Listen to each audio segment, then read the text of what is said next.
திண்டுக்கல் குமுளி அகல ரயில் பாதை திட்ட போராட்ட குழு தலைவர் சங்கரநாராயணன் மற்றும் நிர்வாகிகள் இங்கே இருக்கோம். இந்த குழு 2010ஆம் ஆண்டு துவக்கப்பட்டது.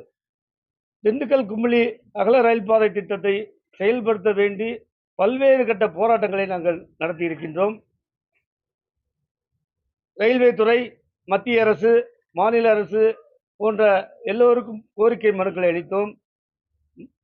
மதுரை உயர்நீதிமன்றத்திலே ரிட் மனு தாக்கல் செய்தோம். அதன் பலனாக போடி மதுரை ரயில் திட்டம் பணி துவங்க ஆரம்பித்தார்கள். அதன் பின்னரும் திண்டுக்கல் குமுளி அகல ரயில் பாதை திட்டம் செயல்படுத்தப்படாமல் இருந்தது.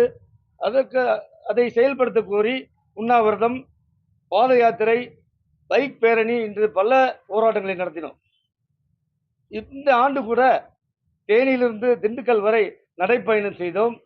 தேனியிலே கடந்த மாதத்தில் ஒரு உண்ணாவிரதம் நடத்தினோம்.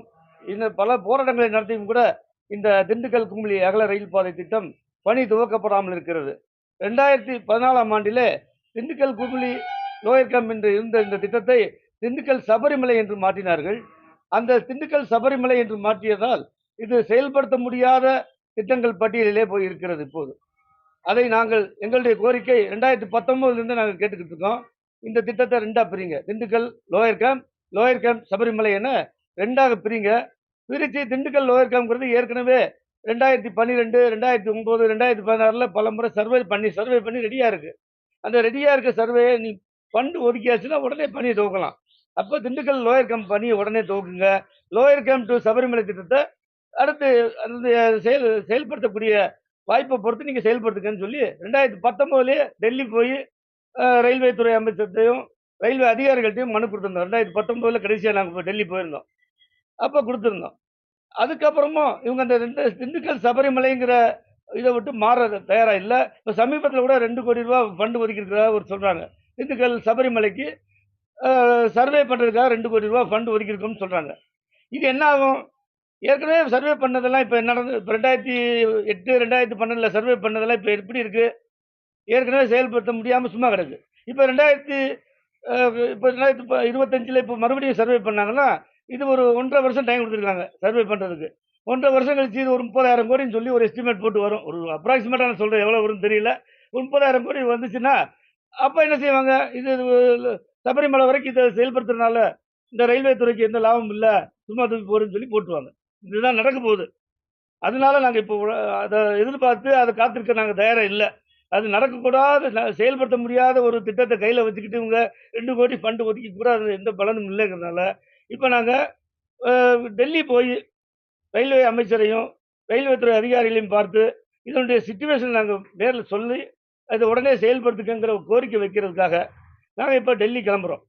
எங்கள் போராட்ட குழுவின் நிர்வாகிகள் ஒரு 10 பேர் வர ஞாயிற்றுக்கிழமை கிளம்பி திங்கள், செவ்வாய், புதன் 3 நாள் இருந்து ரயில்வே அமைச்சர், ரயில்வே அதிகாரிகளை பார்த்து இந்த கோரிக்கையை நம்ம வலியுறுத்தி இதை உடனே செயல்படுத்துக்கன்னு சொல்லி கோரிக்கை வைக்கிறதுக்காக நாங்கள் கிளம்புறோம். அதை இங்கே மக்களுக்கு தெரியப்படுத்துறதுக்காக இப்போ பிரஸ் மீட். இப்போ வந்து போன அந்த ஆண்டு வந்து எம்பி தலைமையில ஒரு ஊர்வலம் போனீங்க திண்டுக்கலுக்கு நீங்க. ஆமா, எம்பி துவக்கி வச்சார். எம்பி துவக்கி வைக்கும்போது அவங்களோட உத்தரவாதம் கொடுத்தாரு. அது என்ன சார்? எம்பி அவர் வந்து ஆர்வமா இருக்காரு, பார்லிமெண்ட்ல பேசுறாரு. ஆனா அவங்க மத்திய அரசு ரயில்வே துறை அதை செய்யணும்ல.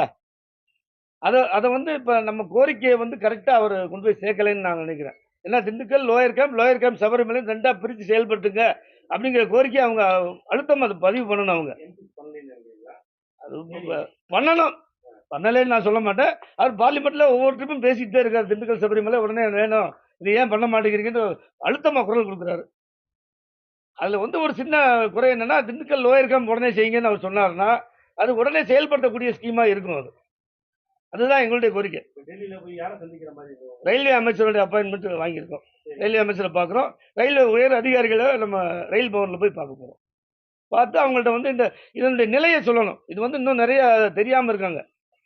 பத்திரிகையிலே கூட நீங்கள் அதை சரியாக எழுத மாட்டாங்க. பத்திரிகையில் எழுத மாட்டாங்க. குறைய சொல்கிறேன். உங்களுக்கு உங்கள்கிட்டையும் குறை இருக்குது. இதை சொல்லணும். நீங்கள் இதை ரெண்டாக பிரித்து செயல்படுத்துகிறத நீங்கள் அதை ஹைலைட் பண்ணணும். நீங்க சொல்லாம நாங்க எழுத முடியாது. இல்ல, நாங்க 2019 சொல்லிட்டு தானே இருக்கோம். ஒவ்வொரு போராட்டத்திலையும் நாங்க அதை சொல்லிட்டு தான் இருக்கோம். சொல்லாம கிடையாது. 2019 நேரடியா போய் ரயில்வே மினிஸ்டர் போய் சொல்லிட்டு வந்தோம். அதே மாதிரி ஒவ்வொரு போராட்டம் நிறைய போராட்டம் நடத்திட்டு நீங்க பார்த்துட்டு தான் இருப்பீங்க. ஒவ்வொரு வருஷத்துலயும் 2 போராட்டம் பண்ணிட்டு 2, 3 போராட்டம் பண்ணிட்டு தான் இருக்கோம். அப்போ ஒவ்வொரு நேரத்திலயும் இத 2ஆ பிரிச்சா தான் இது செயல்பட முடியுங்கிறத நாங்க கடுமையா வலியுறுத்திக்கிட்டு தான் இருக்கோம். அத நீங்க கொண்டு போய் சேர்க்கணும். ரயில்வே துறைக்கும், ரயில்வே அமைச்சருக்கும் சேர்ற மாரி அத கொண்டு போய் சேர்க்கணும். இதுவரைக்கும் அது அந்த மாரி போய் சேரல. அத செய்ய வேண்டிய கடமை எங்களுக்கு இருக்கிறதுனால நாங்க போறோம். வேற எதுவும் கேள்வி இருந்தா கேளுங்க. அதுதான் மெயின். அதே மெயின் கோரிக்கை. ஹைலைட் நான் கேட்கறது 2ஆ பிரிக்கணும். ரயில்வே அதிகாரிகளுக்கு நீங்க இந்த தகவலை சொல்றீங்க. ம். அவங்க 2019 சொன்னீங்கன்னு சொன்னீங்க. ம். செவிசாய்ச்சி இல்ல நம்ம போய் சொல்றோம். அடுத்தடுத்து அத ஃபாலோ பண்ணனவங்க பண்ணல. இடையில வந்து இந்த கொரோனா பீரியட் அதுன்னு வந்துச்சுனால நாங்க 2ஆவது போக முடியல. சூழ்நிலையை புரிஞ்சுக்கணும் நீங்க. 2019 போயிட்டு வந்தோம். 2020ல என்ன நடந்துச்சு? 2020, 2021 கொரோனா. பல விஷயங்கள்னால போக முடியாத சூழ்நிலை ஆயிடுச்சு. இப்ப நம்ம இனி அடுத்தடுத்து இத ஃபாலோ பண்ணுவோம். விட மாட்டோம் இனிமேல்.